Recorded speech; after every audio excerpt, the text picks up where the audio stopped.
আসসালামু আলাইকুম, চলে এলাম আবার একটা নতুন ভিডিও নিয়ে।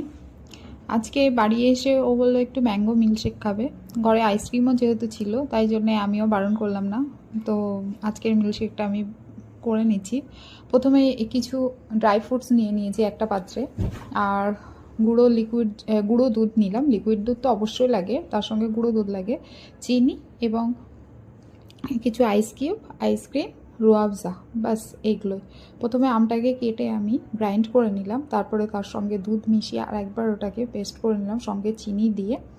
এটা পেস্ট হয়ে গেছে, দেখতেই পাচ্ছেন। এতে আইস কিউব দিয়ে দিচ্ছি, আর সাথে আইসক্রিমের এই যে বক্সটা দেখলাম, এটা আমার ঘরে প্রায়ই থাকে আইসক্রিমটা।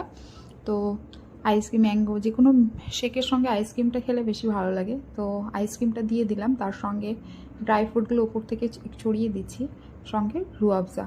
একটু রুয়াবজা দিলে টেস্টটা চেঞ্জ হয়ে যায়।